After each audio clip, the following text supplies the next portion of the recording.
जय हिंद जय भारत दोस्तों। कैसे हैं आपके अपने YouTube चैनल इंग्लिश मीट में बहुत बहुत स्वागत करता हूं। 2 दिन से क्लासेस नहीं हो पा रही थी, उसके लिए मैं क्षमा चाहता हूं। और आज हम जो पिछला लेक्चर था लेक्चर 5 उसके आगे हम लोग देख रहे हैं क्या चीज़ें हैं और क्या नहीं। हम लोगों ने लास्ट में देखा था कि subject, helping verb, main verb और ऑब्जेक्ट ये हमारा बेसिक सेंटेंस स्ट्रक्चर है जो कि इस्तेमाल किया जाता है किसी भी सेंटेंस को फॉर्म करने के लिए। और हम लोगों ने देखा था कि जो हमारे इज एम आर, वॉज व और जो हमारे हैड और हैज़ हैव थे वो किस तरह से इस्तेमाल होते हैं सब्जेक्ट के साथ। अब हम यहां पर देख रहे हैं दोस्तों कि विल और शैल को कैसे इस्तेमाल करना है। तो विल और शैल का इस्तेमाल किया जाता है दोस्तों आई के साथ और वी के साथ, यानी जो फर्स्ट पर्सन होता है हमारा, जो भी फर्स्ट पर्सन होता है उसके साथ शैल इस्तेमाल किया जाता है। वहीं पर सेकंड और थर्ड पर्सन के साथ किसको इस्तेमाल किया जाता है? विल को इस्तेमाल किया जाता है। ये चीज हमेशा ध्यान रखें, हमेशा ये चीज ध्यान रखिएगा कि विल और शैल का इस्तेमाल कब और कैसे किया जाता है। तो हमेशा ध्यान रखें फर्स्ट पर्सन के साथ शैल आएगा और सेकंड और थर्ड पर्सन के साथ इस्तेमाल किया जाता है विल का। ये हमेशा इस्तेमाल किया जाता है। बहुत से बच्चों को ये दिक्कत होती है कि भाई शैल का इस्तेमाल किया कब जाता है, या शैल का इस्तेमाल कौन से पर्सन के साथ किया जाता है, या किस किस प्रोनाउन के साथ किया जाता है। तो नॉमिनेटिव केस के प्रोनाउन जो होते हैं, फर्स्ट पर्सन जो होते हैं उनके साथ इस्तेमाल किया जाता है शैल का, और सेकंड और थर्ड जो पर्सन होता है उसके साथ इस्तेमाल किया जाता है विल का। ये चीज हमेशा ध्यान रखें, ठीक है। अब हम आज शुरू करने वाले हैं दोस्तों टेंस, यानी टेंस की मेन चीजें कि क्या क्या कौन कौन सी चीजें होती हैं और कौन कौन सी चीजें नहीं होती हैं। हर एक सेगमेंट के बारे में जानेंगे, सेगमेंट किसे कहा जाता है वो जानेंगे, और एक एक पर्टिकुलर स्ट्रक्चर के बारे में जानेंगे। तो आइए देखते हैं।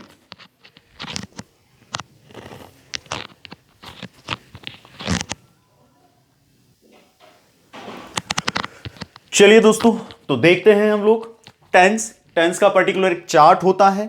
हम लोग अभी तक देखते आए हैं कि सब्जेक्ट में किसको रखा जाता है? नाउन और प्रोनाउन को रखते हैं। ऑब्जेक्ट में भी नाउन और प्रोनाउन को रखते हैं। नाउन यानी किसी भी चीज का नाम होता है। दूसरी चीज प्रोनाउन क्या होता है? तो प्रोनाउन को हमेशा केस के हिसाब से पढ़ा जाता है, और केस के अनुसार 3 प्रकार के होते हैं।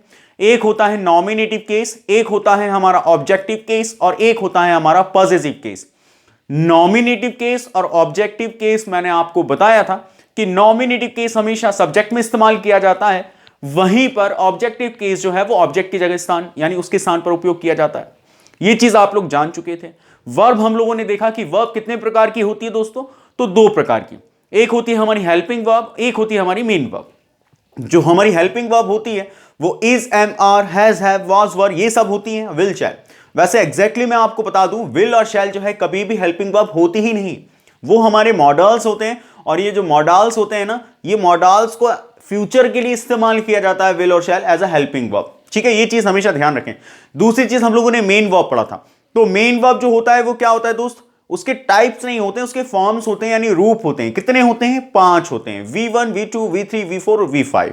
लेकिन आपको यह ध्यान रखना है दोस्तों कि जो V1, V2, V3 है वो मेन है, बाकी का जो V4 है वो ING वाला फॉर्म होता है, और V5 जो है वो कौन सा फॉर्म है दोस्त? SES और IS वाला है, ठीक है। अब हम चल रहे हैं, हम लोगों ने पूरा सेंटेंस स्ट्रक्चर देख लिया। अब हम आगे बढ़ते हैं, टेंस को शुरू करते हैं। टेंस का चार्ट कैसा होता है? कुछ इस तरीके से होता है चार्ट, आप लोगों ने देखा होगा। मैं आप लोगों को बता देता हूं, टेंस जो है वो मेनली 3 टाइप्स का होता है। यानी यहां पर आप लोगों ने देखा होगा कभी कि यहां पर क्या लिखा होता है? टेंस लिखा होता है, ठीक है। और यहां पर कुछ नाम होते हैं। ये कितने होते हैं दोस्त? ये हो गया अपना 1, ये हो गया अपना 2, ये हो गया अपना 3, और ये हो गया अपना 4। ये चीज क्लियर है। उसके बाद 1, 2, 3 यानी यहां पर आते हैं टेंस के टाइप्स। तो हमारा पहला मान लीजिए प्रेजेंट है। सेकंड होता है हमारा कौन सा दोस्त? पास्ट। और नेक्स्ट होता है हमारा कौन सा दोस्त? फ्यूचर, ठीक है।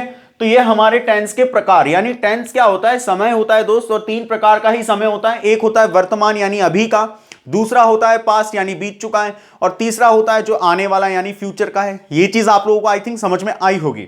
तो ये 3 प्रकार के टेंस होते हैं जो प्रेजेंट, पास्ट और फ्यूचर होते हैं। उसके बाद ये जो होते हैं इन्हें क्या कहा जाता है दोस्तों? अगर आप लोगों को पता है पहले से तो आप मुझे कमेंट करके बताइएगा, और नहीं पता तो मैं आपको बताता हूं कि ये जो होते हैं हमारे, जो ये इनको कहा जाता है, इनको कहा जाता है दोस्तों सेगमेंट। क्या कहा जाता है? सेगमेंट कहा जाता है। ये चीज हमेशा ध्यान रखें, इनको कहा जाता है सेगमेंट। क्या कहा जाता है? सेगमेंट। तो ये कितने सेगमेंट होते हैं दोस्त? 1 2 3 4, 4 सेगमेंट होते हैं। सेगमेंट का मतलब हिंदी में खंड। तो प्रकार टेंस के कितने होते हैं दोस्त? 3 होते हैं, लेकिन हर एक प्रकार के कितने सेगमेंट होते हैं? टोटल 4 सेगमेंट होते हैं। इनको आज के बाद कभी भी टेबल, रो वगैरह मत कहिएगा, इन्हें कहा जाता है सेगमेंट। क्या कहा जाता है? सेगमेंट। तो हर एक टेंस का आपके 4 सेगमेंट पाए जाते हैं। ऐसे कुल मिलाकर 12 सेगमेंट होते हैं। क्लियर है ये चीज? 12 कैसे? 1 2 3 4 5 6 7 8 9 10 11 12, और हर एक में समान होता है। यानी प्रेजेंट का भी ये सभी एक होंगे, पास्ट के भी ये सभी होंगे, और फ्यूचर के भी ये चारों सेगमेंट समान होंगे। ये चीज समझ में आई आप लोगों को? अब मैं आपको इनके नाम याद करवाता हूं, क्योंकि कुछ बच्चों को सेगमेंट के नाम याद नहीं होते हैं। तो आइए देखते हैं उनको कैसे याद करना है। सपोज कीजिए कि कभी आपको किसी ने मतलब आपके माता पिता ने या पिताजी ने आपको कोई ना कोई बिजनेस शुरू करवा दी, और वो बिजनेस जो है आपको बोला गया है कि भाई फाइनली ये तुम्हें बिजनेस खुलवा तो रहे, लेकिन आप लोगों के ऊपर डिपेंड करता है कि आप इसको कितना चला पाते हैं। अगर इसके बाद कुछ नहीं कर पाए तो वो तुम्हारे ऊपर आएगी बात। ठीक है? तो आपको आपके पिताजी ने जो है वो सपोज कीजिए कि थोड़ा सा पैसा दिया, थोड़ा सा एक अमाउंट दिया, और उस अमाउंट को देकर कहा कि भाई तुम इससे बिजनेस चालू करो या जो करना है वो करो। आपके दिमाग में आए कि मेरा अंतिम पड़ाव है, अगर मैं यहां कुछ अपने आप को साबित नहीं कर पाता हूं तो फिर क्या होगा दोस्तों? आगे जाकर शायद मैं कभी अपने आप को प्रूफ ना कर पाऊं। तो इसलिए आप एक छोटी सी पूंजी लेकर किसी काम को शुरू करते हैं, लेकिन आपके दिमाग में आता है कि अगर मैं उस पूंजी का 100% अगर इस्तेमाल कर दूं तो शायद मेरे पास कोई बैकअप ना रहे। तो आप क्या करते हैं? किसी भी बिजनेस को शुरू करते हैं तो एक बहुत छोटे से स्तर पर शुरू करते हैं। इससे क्या होता है कि आपके रिस्क के जो चांसेस हैं वो खत्म हो जाते हैं। तो ये होता है कि बहुत खत्म तो नहीं, लेकिन कम हो जाते हैं। इससे ये पता चलता है कि भाई कभी अपना बिजनेस अगर डूबता भी है तो अपने पास कुछ 50% 40% बैकअप रखा हुआ है। तो आपने उस बिजनेस की शुरुआत की बहुत ही साधारण सी, बहुत ही सिंपल सी। उस बिजनेस की शुरुआत यानी बहुत छोटा सा आपने एक मान लीजिए ऑफिस खोला, बहुत साधारण सा ऑफिस खोला, उसी में आप काम कर रहे हैं। तो आपने एक बहुत छोटी सी पूंजी, यानी कि सपोज कीजिए किसी पूंजी का 100% है तो उसमें से आपने केवल 60% आपने बिजनेस पर लगाया, 40% बैकअप। क्यों? क्योंकि अगर बिजनेस कल को डूब जाता है तो आपको कम से कम बैकअप के लिए कुछ अमाउंट हो। तो आपने क्या किया? उस बिजनेस की शुरुआत की बहुत साधारण तरीके से। तो साधारण तरीके से उस बिजनेस की शुरुआत की, यानी टेंस की शुरुआत भी कैसी होती है? तो साधारण तरीके से। इसका अर्थ यह है कि ये जो पहला सेगमेंट होता है इसका नाम क्या होता है? सिंपल होता है। क्लियर है? पहले सेगमेंट का नाम है सिंपल। ये चीज हमेशा ध्यान रखिएगा। तो आपने एक शुरुआत की बिजनेस की बहुत साधारण तरीके से की, और मान लीजिए कि आपने 1 महीने 2 महीने 4 महीने 6 महीने 8 महीने 10 महीने 12 महीने 1 साल हो गया, 2 साल हो गया, और आपने उस बिजनेस को क्या किया दोस्त? कंटिन्यू रखे। आपके ऐसे कई दोस्त थे, आपके कई ऐसे कलीग्स थे, आपके ऐसे कई रिलेटिव्स थे, उन्होंने ये कहा कि आप लोग कभी भी, आप क्या है कि इतना समय हो गया है, तुम्हारा कोई बिजनेस अच्छा नहीं चल रहा है, तुम इसे छोड़ दो। लेकिन आपने उस बिजनेस की शुरुआत की अपने दम पर सिंपल तरीके से, यानी एक छोटी सी शुरुआत की, एक साधारण सी शुरुआत की। यानी फर्स्ट सेगमेंट का नाम क्या हो गया? सिंपल। कई लोगों ने कहा कि अब तुम्हारा बिजनेस 6 महीने हो गए हैं, नहीं चल रहा है, तुम छोड़ दो। ऐसे बिजनेस में आपने क्या किया? फिर भी नहीं छोड़ा, और उस बिजनेस को आपने क्या किया दोस्त? कंटिन्यू किया। यानी सेकंड जो सेगमेंट होता है हमारा वो क्या होता है? कॉन्टिन्यूस। क्या होता है दोस्त? कॉन्टिन्यूस। ये चीज क्लियर हो गई? यानी आपने एक छोटा सा बिजनेस शुरू किया, साधारण सा, यानी सिंपल, फर्स्ट सेगमेंट का नाम, और उस बिजनेस को आपने क्या किया? कंटिन्यू किया। कंटिन्यू किया, आपने सोचा कि मेरे पास लास्ट चांस है। कई लोगों ने आपसे कहा कि भाई अब तुमसे ना हो पाएगा, छोड़ दो, लेकिन आपने फिर भी उस बिजनेस को क्या है? कंटिन्यू किया। आप 1 साल 1.5 साल 2 साल आपने उस बिजनेस को कंटिन्यू किया, और जब आपने इस कंटिन्यू किया, इसको कंटिन्यूटी रखी, सेकंड सेगमेंट हो गया कंटिन्यूस।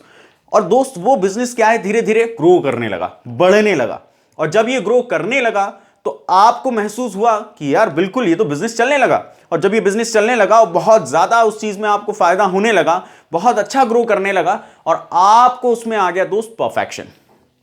क्योंकि आपने उस बिजनेस को क्या किया था? कंटिन्यू किया। कंटिन्यू किया और वो चलने लगा और चलने लगा, तो आप इस बिजनेस में क्या हो गए? माहिर हो गए, निपुण हो गए।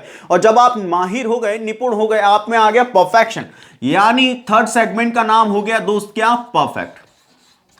क्लियर है ये चीज? थर्ड सेगमेंट का नाम हो गया परफेक्ट। आपने एक छोटा सा बिजनेस शुरू किया था, वो था हमारा सिंपल, और उसको आपने, कई लोगों ने कहा कि इसे छोड़ दो क्योंकि 5-6 महीने हो चुके हैं और आप इसको कभी ग्रो नहीं कर पाओगे, लेकिन फिर भी आपने उस बिजनेस को क्या किया, कंटिन्यू। जब आपने उसको कंटिन्यू किया तो कंटिन्यू यानी सेकंड सेगमेंट कंटिन्यूअस, और कंटिन्यूअस करते करते करते करते आपको उसके अंदर क्या आ गई, परफेक्शन, क्योंकि बिजनेस चलने लगा और आप परफेक्ट हो गए उसमें। और जब आपके अंदर परफेक्शन आ गई तो थर्ड सेगमेंट हो गया परफेक्ट। आप मुझे बताइएगा दोस्त कि जब आपका बिजनेस चलने लगा, रन करने लगा और आप उसमें परफेक्शन हासिल कर चुके हैं, तो क्या आप उस बिजनेस को छोड़ेंगे या आगे उसको और ग्रो करवाएंगे? ऑब्वियसली उसे आगे और करेंगे, उसी परफेक्शन के साथ उसे कंटिन्यू करेंगे ना। तो फोर्थ सेगमेंट का नाम होता है दोस्त परफेक्ट कॉन्टिन्यूस। ये आपका जो है फोर्थ सेगमेंट का नाम है। आई होप कि आप लोगों को ये चीज याद हो। यानी हम लोगों ने क्या किया, एक छोटा सा बिजनेस शुरू किया साधारण तरीके से। तो पहला साधारण तरीके से हम लोगों ने यानी सिंपल तरीके से उस बिजनेस की शुरुआत की, और उस बिजनेस की शुरुआत करने के बाद 5-6 महीने के बाद कई रिलेटिव्स, कई दोस्त, कई फ्रेंड्स लोगों ने कहा कि वो बिजनेस नहीं चल रहा है तो मैं छोड़ देना चाहिए, लेकिन आपने उस बिजनेस को किया कंटिन्यू। और जब आप उस बिजनेस को कंटिन्यू करते रहे तो उसमें आपको सफलता मिलने लगी और आपके अंदर परफेक्शन आ गया। और जब आपके अंदर परफेक्शन आ गया तो परफेक्शन का साथ उसके परफेक्शन जब आ चुका है तो क्या आप बिजनेस छोड़ेंगे? बिल्कुल भी नहीं दोस्त। तो आपने क्या किया, उस परफेक्शन के साथ उस बिजनेस को कंटिन्यू किया, यानी कि परफेक्ट कंटिन्यूस। तो ये एक तरीका था याद करने का, 4 सेगमेंट। यानी आप एक हमेशा ध्यान रखिएगा, जो टेंस है, टेंस का प्रेजेंट जो है, टेंस का जो प्रेजेंट है दोस्त, तो वो प्रेजेंट भी सिंपल है, प्रेजेंट का कॉन्टिन्यूस है, प्रेजेंट का परफेक्ट है, और प्रेजेंट का परफेक्ट कॉन्टिन्यूस है। ये चीज क्लियर है। उसी तरीके से पास्ट का सिंपल है, पास्ट का कॉन्टिन्यूस है, पास्ट का परफेक्ट है, और पास्ट का परफेक्ट कॉन्टिन्यूस। उसी तरीके से सिमिलरली फ्यूचर का सिंपल है, फ्यूचर का कॉन्टिन्यूस है, फ्यूचर का परफेक्ट है, और फ्यूचर का परफेक्ट कॉन्टिन्यूस है। ये चीज हमेशा ध्यान रखें। यानी जो ये 4 सेगमेंट हैं, ये तीनों टेंस में बराबर बराबर आते हैं। ये चीज क्लियर है दोस्तों। तो चलिए अब इसके आगे हम देखेंगे। पहले प्रेजेंट का सिंपल, इसका इस्तेमाल कब किया जाता है, क्योंकि मैंने आप लोगों को पहले कह दिया था कि ये जो टॉपिक है बेसिक है, यानी इसके बाद आपके रूल्स वाले टॉपिक को मैं स्टार्ट करूंगा। लेकिन ये उनके लिए ज्यादा बेहतर है जिनको इंग्लिश समझ में नहीं आती, जिनको फॉर्मेशन नहीं आता कि वाक्य अंग्रेजी में बनाया कैसे जाए। तो आपके लिए बहुत इंपॉर्टेंट क्लास है दोस्तों कि ये जो है आपको अब फॉर्मेशन करना सिखाएगा कि वाक्य को किस तरीके से आपको बनाना है इंग्लिश में। ठीक है, तो आप देखिएगा कि प्रेजेंट का सिंपल, इसी तरीके से हम आगे नेक्स्ट पढ़ेंगे प्रेजेंट का कॉन्टिन्यूस, उसी तरीके से प्रेजेंट का परफेक्ट कब इस्तेमाल किया जाता है, कैसे इस्तेमाल किया जाता है, इन सब चीजों को हम देखेंगे। तो ध्यान रखिए, अब हम इसको आगे देखते हैं। ठीक है,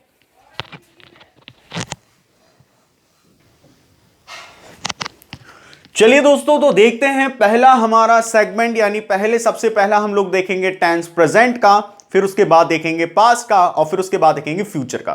तो सबसे पहले हम लोग देख रहे हैं प्रेजेंट का, और उसमें हमारे 4 सेगमेंट। कौन कौन से 4 सेगमेंट है दोस्त? तो पहला है हमारा कौन सा, सिंपल, दूसरा है कॉन्टिन्यूस, तीसरा है परफेक्ट, और चौथा है परफेक्ट कॉन्टिन्यूस। ये चीज देखते हैं। चलिए आइए देखते हैं। पहला हेडिंग डालिएगा आप लोग, और पहली हेडिंग डालिएगा दोस्त। फर्स्ट जो है हमारा, वो है हमारा कौन सा, प्रेजेंट। वो है हमारा प्रेजेंट का। ठीक है, अब ये प्रेजेंट के हम कौन कौन से देखेंगे? तो हम चारों सेगमेंट देखेंगे। कौन कौन से देखेंगे दोस्तों? चारों सेगमेंट देखेंगे। ध्यान से देखिएगा और फिर इसे थोड़ा सा याद रखें। ठीक है, तो ये पहला जो है हम लोग टेंस पढ़ रहे हैं, वो है हमारा प्रेजेंट का। प्रेजेंट का पहला सेगमेंट कौन सा होता है? तो सभी का पहला सेगमेंट है दोस्तों सिंपल, तो उसको डालिए, लिख लीजिए सिंपल। अब ये जो हमारा सिंपल है, इसके बारे में पढ़ते हैं। इसका इस्तेमाल कब किया जाता है, कैसे किया जाता है, और किस लिए किया जाता है, ये चीज हम देखेंगे। ठीक है, तो हम लोग देखते हैं पहला प्रेजेंट का सिंपल। इसका स्ट्रक्चर किसके आधार पर बनेगा? तो जैसे मैं आप लोगों को बता चुका हूं कि हमारा जो सेंटेंस स्ट्रक्चर है, बेसिक सेंटेंस स्ट्रक्चर है दोस्त, वो क्या होता है? Subject plus verb plus object. ये आपका बेसिक सेंटेंस स्ट्रक्चर है। और थोड़ा सा इलैबोरेट करके मैंने आप लोगों को बताया था, तो वो कौन सा था कि सब्जेक्ट और हेल्पिंग वर्ब, फिर आता है हमारा मेन वर्ब, और फिर आता है हमारा ऑब्जेक्ट। ये चीज क्लियर है दोस्तों? तो इस तरीके से आप लोगों को ये दोनों सेंटेंस स्ट्रक्चर आप लोगों को याद रखने। हर सेंटेंस स्ट्रक्चर, जितने भी सेंटेंस स्ट्रक्चर बनाएंगे हम लोग 12 के 12 सेगमेंट के, उन 12 के 12 सेगमेंट में आप लोगों को इन्हीं से बनाना है, इसके अलावा कुछ नहीं बनाना। इसीलिए मैंने आप लोगों को कहा था कि ये बेसिक सेंटेंस स्ट्रक्चर है, या तो इससे बनेगा या इससे बनेगा, इसके अलावा और किसी से नहीं बनेगा। ठीक है, तो देखते हैं प्रेजेंट का सिंपल कब इस्तेमाल किया जाता है दोस्तों में सबसे इंपॉर्टेंट चीज, प्रेजेंट का सिंपल इस्तेमाल किया जाता है जब कभी भी आप अपनी रोजमर्रा की जिंदगी को किसी को बताते हैं या रोजमर्रा की जिंदगी के बारे में आप कहना चाहते हैं, ऐसी जिंदगी के बारे में जो मतलब आप रोज करते हैं, या तो वो आदतन आपकी रोज है या फिर आप उसे किसी ना किसी समय पर करते हैं या कुछ समय बाद करते हैं। जैसे कि मान लीजिए कि आज आप जो है रोज सुबह 6 बजे उठते हैं, तो आपकी आदत है, यह आपकी रोजमर्रा की जिंदगी की एक बात है। तो जो भी आप बहुत पहले से करते आ रहे हैं और आज भी करते हैं, यह एक आपकी आदत है, या फिर आप कुछ दिन पहले से कर रहे हैं और आज भी कर रहे हैं, यह आपकी आदत है। और तीसरी बात, या फिर आप रोज उस काम को करते हैं या 2 दिन बाद छोड़कर करते हैं या 1 हफ्ते में 1 बार करते हैं, इससे कोई मतलब नहीं है। सबसे इंपॉर्टेंट चीज है कि वो आप अपने जीवन में करते हैं, चाहे वो रोज करते हो, चाहे वो 2 दिन में करते हो, चाहे वो 3 दिन में करते हो, चाहे वो 1 हफ्ते में करते हो, चाहे वो आप 1 महीने में करते हो या चाहे वो 1 साल में करते हो, लेकिन आप उस काम को करते जरूर हैं। इंपॉर्टेंट ये नहीं है कि टाइम इंटरवल कितना है, चाहे वो हो सकता है रोज हो या हो सकता है 1 साल में हो, लेकिन आप उसे करते हैं। ऐसे वाक्यों को बताने के लिए आपको किसका इस्तेमाल करना है दोस्त? प्रेजेंट के सिंपल का। कुछ लोगों का कहना है, जो कि सही भी है, कहा जाता है कि जिस भी वाक्य के अंत में ता आता है या फिर आता है दोस्तों ती, ताती, या फिर आता है ते, तो ये आपके कौन से सेगमेंट होते हैं? सिंपल के। हां, ये बिल्कुल सही है, लेकिन क्या होता है कि क्या हम अंग्रेजी वाक्य बनाने में पहले ये देखेंगे कि ता आए या ती आए या ते आए तो हम किसी इंग्लिश के सेंटेंस को बनाएं? बिल्कुल भी नहीं। आपको केवल सिचुएशन याद रखनी है कि प्रेजेंट के सिंपल का इस्तेमाल हमेशा हमेशा हमेशा तब किया जाएगा जब आप अपनी या कोई व्यक्ति किसी की जिंदगी की या आप किसी व्यक्ति की जिंदगी की रोजमर्रा की जिंदगी के बारे में बता रहे हैं, चाहे वो रोज वो काम करता हो या आप रोज वो काम करते हैं, या फिर ऐसा हो सकता है कि आप या वो किसी 1 हफ्ते में, 1 महीने में या 1 साल में उसे करते हैं, लेकिन करते जरूर हैं। ऐसी बातों को, ऐसे वाक्यों को हमेशा सिंपल प्रेजेंट पे रखिएगा। कभी भी ऐसा नहीं सोचना है कि ता ती ते के हिसाब से आपकी हिंदी आए तभी आप प्रेजेंट सिंपल का इस्तेमाल करें, बिल्कुल नहीं। ये है सही, मैं आपको गलत नहीं कह रहा हूं, लेकिन आज से आपको एक चीज ध्यान रखनी है कि प्रेजेंट सिंपल का इस्तेमाल कब करना है? जब आप अपने जीवन या तो डेली लाइफ के बारे में बता रहे हैं, डेली रूटीन के बारे में बता रहे हैं, या फिर वो रूटीन जो है 1 हफ्ते में है, 1 साल में है, लेकिन आप वो करते जरूर हैं। ऐसे वाक्यों को आपको किसमें बताना है दोस्तों? सिंपल प्रेजेंट पे। इसका स्ट्रक्चर क्या होता है उसके बारे में देख लेते हैं। तो उसका स्ट्रक्चर क्या है दोस्तों? देखो, हम लोग बेसिक सेंटेंस स्ट्रक्चर से बनाएंगे। तो देखिए, इसका स्ट्रक्चर होता है सब्जेक्ट, सब्जेक्ट के बाद कौन आता है दोस्तों? वर्ब। तो यहां पर आती है वर्ब की फर्स्ट फॉर्म, फर्स्ट फॉर्म के बाद यहां आता है दोस्तों एस आएगा, या तो ईएस आएगा, या तो आईईएस आएगा, और लास्ट में कौन आता है? ऑब्जेक्ट। ये आपका हो गया क्या? Sentence structure. ये चीज हमेशा ध्यान रखें, ये प्रेजेंट का सिंपल सेंटेंस स्ट्रक्चर है। क्या है दोस्तों?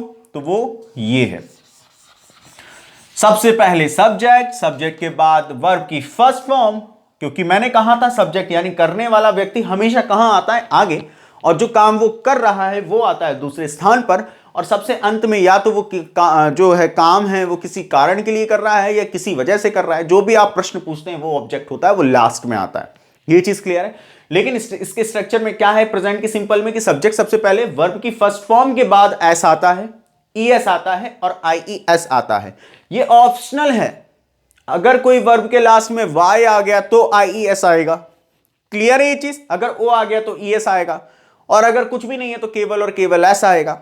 इस तरीके से इस वाक्य में बनाए जाते हैं। तो सेंटेंस स्ट्रक्चर हमेशा ध्यान रखें प्रेजेंट सिंपल का, वो क्या है कि सब्जेक्ट के बाद वर्ब की फर्स्ट फॉर्म और उसमें एस आएगा या ईएस आएगा या आईईएस आएगा प्लस ऑब्जेक्ट। और मैंने आप लोगों को एक चीज बताई थी मेरी पुरानी वीडियो में, पिछले लेक्चर में, और वो आप लोगों को मैंने ये बताया था दोस्तों कि जो हमारी हेल्पिंग वर्ब और मेन वर्ब जो होती हैं वो हम कैसे पता करते हैं कि सिंगुलर है और प्लूरल है। तो सिंगुलर और प्लूरल हेल्पिंग वर्ब हम ऐसे पता करते हैं, चाहे वो हेल्पिंग वर्ब हो या मेन वर्ब, उसके लास्ट में यदि एस है तो वो हमारा क्या हो गया? सिंगुलर हेल्पिंग वर्ब और सिंगुलर मेन वर्ब। और जिस भी हेल्पिंग वर्ब और मेन वर्ब के लास्ट में एस नहीं है वो हमारी हो गई कौन सी? Plural helping verb. क्लियर है ये चीज? चलिए इसको आगे देखते हैं। मैंने आप लोगों को बताया कि डेली लाइफ रूटीन से संबंधित आपको जो भी वाक्य बनाने हैं वो किस में बनाएंगे दोस्त, आप वो इसमें बनाएंगे। क्लियर है ये चीज? चलिए आगे देखते हैं इसे। ठीक है, अब तो तातीते आप अभी कुछ देर के लिए, कुछ दिनों के लिए भूल जाइए, आपको सिचुएशन याद रखनी है। सिचुएशन क्या है? या तो आप जो डेली लाइफ है आपकी उससे संबंधित आप कोई भी बात बताते हैं, जो भी आपका डेली लाइफ रूटीन है उसको बताने के लिए आपको इसका इस्तेमाल करना है। दूसरी चीज, या तो हो सकता है दोस्त आपको इस्तेमाल करना हो, आप डेली लाइफ ना हो, कभी एक टाइम इंटरवल पे वो काम करते हो, ठीक है, टाइम इंटरवल पर उस काम को करते हो। ऐसे काम को बताने के लिए आप टाइम इंटरवल पर किसी काम को करते हैं, उसको बताने के लिए भी इसका इस्तेमाल करना है। तो ऑब्वियसली आप देखना तातीते आ ही जाना है। चलिए देखते हैं। जैसे कि कोई व्यक्ति है, मान लेते हैं अयांश एक व्यक्ति है, ठीक है। एग्जाम्पल हम देख रहे हैं दोस्त, कैसे देखना है देखो, मैं कह रहा हूं अयांश कक्षा 8वीं में पढ़ता है, कक्षा 8वीं में पढ़ता है। अयांश जो है वो कौन सी कक्षा में पढ़ता है? 8वीं में। अभी 8वीं में पढ़ता है, देखिए तातीते ता आया, तो हमें तातीते नहीं देखना है भाई, वो पढ़ता है मतलब उसकी डेली लाइफ रूटीन या ये तो है ना कि उसकी जीवन, दैनिक जीवन में वो काम करता है, तो 8वीं कक्षा में पढ़ता है। ऐसे वाक्य को आपको कैसे बनाना है दोस्तों, तो वो देखिए, ऐसे वाक्य आपके बनेंगे। अयांश, क्योंकि पढ़ने वाला कौन है? अयांश, तो वो आएगा आपके सब्जेक्ट पे। आपने लिखा अयांश, ठीक है, अयांश पढ़ता है कौन सी क्लास में दोस्त? 8वीं में। अब वर्ब आता है, तो वर्ब क्या आएगा? स्टडी। ये आ गया स्टडी। लेकिन स्टडी जो है इसमें क्या आएगा दोस्त? या तो एस आएगा, या ईएस आएगा, या आईईएस आएगा। और जैसे कि मैंने आप लोगों को कहा था कि लास्ट में यदि वाई आता है तो फिर वाई हट जाता है, और कौन आता है दोस्त? आईईएस। तो यहां पर आ जाएगा स्टडीज। अयांश स्टडीज कौन सी क्लास में दोस्त? 8वीं क्लास में, तो इन क्लास 8। ठीक है, तो क्लास 8 हो गया हमारा ऑब्जेक्ट। क्लियर?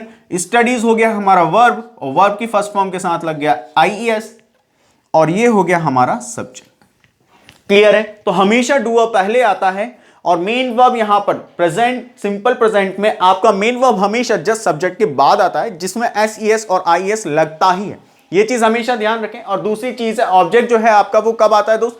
ऑब्जेक्ट जो है वो हमेशा लास्ट में आता है। ये चीज आपको समझ में आई होगी दोस्तों।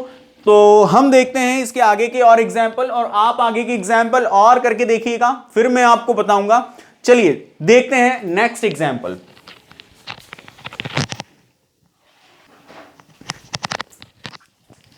नेक्स्ट एग्जाम्पल देखते हैं हम लोग। और जैसे कि मान लीजिए कि कोई व्यक्ति है अजय, और अजय व्यक्ति जो है ऑफिस जाता है। ठीक है, हम ये कहना चाहते हैं कि अजय ऑफिस जाता है।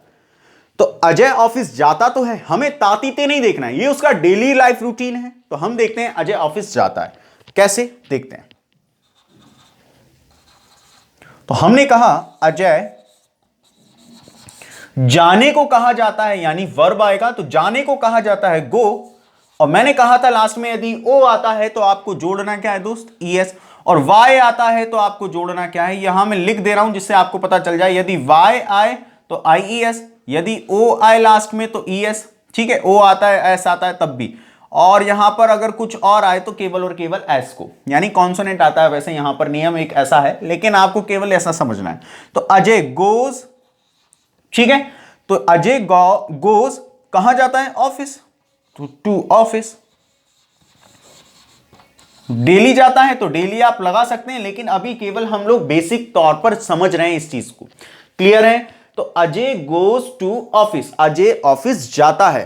अब आप देखिए इसमें, ये इसकी डेली लाइफ रूटीन है दोस्त। ऐसा नहीं है कि इसकी रोजमर्रा की जिंदगी में ये काम नहीं करता, ये करता है। लेकिन आप इसमें क्या बता रहे हैं कि भाई गोज टू ऑफिस, आपको इसमें तातीते देखने की जरूरत ही नहीं है। हमेशा ध्यान रखें, प्रेजेंट सिंपल का इस्तेमाल तब किया जाता है जब डेली लाइफ रूटीन बताएं या टाइम इंटरवल पर कोई काम हो। मैं यहां पर यह भी लिख देता हूं, पर कोई भी काम हो, कोई भी काम हो,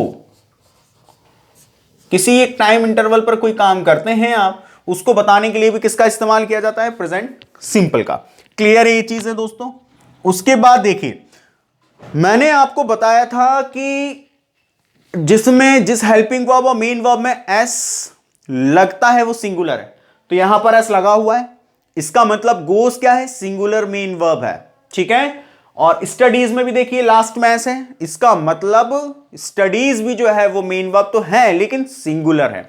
मतलब मेन वर्ब या हेल्पिंग वर्ब जिसमें लास्ट में एस लगता हो वो हमारी क्या कहलाती है दोस्त, हेल्पिंग वर्ब, यानी मेन वर्ब जो है वो सिंगुलर कहलाती है। जैसे हम बोलते हैं कि वो रोज सुबह 8 बजे उठता है, वो रोज सुबह 8 बजे उठता है, यानी वो सुबह 8 बजे तो उठता है, इसमें तातीते आ रहा है लेकिन हमें तातीते नहीं देखना है, इसका रोज का ये काम है, डेली रूटीन है। तो 8 बजे वो सुबह उठता है। ठीक है, अब वो उठता है तो उसके लिए क्या हो गया, ही, तो हमने लगा दिया ही। उठने को कहा जाता है गेट अप, हमने लगाया गेट अप। चूंकि ये वहां पर क्या है दोस्त, एस ई एस और आई ई एस आना चाहिए, तो यहां पर गेट्स अप होगा। अप में कोई भी परिवर्तन नहीं आता है, मेन वर्ड यानी गेट में आएगा, तो यहां पर हो जाएगा he gets up. He gets up early morning, sorry, he gets up कितने बजे उठता है, वो 8 बजे उठता है। तो 8 बजे उठता है तो एट, हमेशा ध्यान रखें टाइम के साथ, जब कभी भी फिक्स टाइम आप बताते हैं, जैसे 8, 8:30, 8:15, जब कभी भी ऐसा समय आप बताते हैं तो आपको एट का इस्तेमाल करना है। He gets up at 8 AM। AM का मैं यहां इस्तेमाल कर सकता हूं क्योंकि मुझे पता है कि AM यानी मॉर्निंग। क्लियर है दोस्तों, ये चीज आप लोगों को आई होप कि समझ में आई होगी। तो अयांश स्टडीज इन क्लास 8। दूसरा उदाहरण मैंने आप लोगों को दिया है कि अजय गोज टू ऑफिस और he gets up at 8 AM। हमेशा ध्यान रखें फिक्स टाइम जो होता है 8 बजना, 8:15 होना, 8:30 होना, 8:25, जब कभी भी ऐसा समय आप बताएं एट का इस्तेमाल करने, और वहां पर एट का इस्तेमाल होता है यानी में या को। क्लियर है दोस्तों, तो ये हमारा हो गया प्रेजेंट का सिंपल। आज हम लोगों ने देखा है प्रेजेंट का सिंपल। दूसरे लेक्चर में हम लोग पूरे टेंस को कंप्लीट करेंगे, और इसी के साथ मुझे इजाजत दीजिए। और आप इसके भी सेंटेंस आप खुद बनाकर देखिए, अगर आपको कोई इंप्रूवमेंट या कोई डाउट रहते हैं आप मुझे कमेंट कर सकते हैं। और जब तक अपना ख्याल रखें, जय हिंद, जय भारत।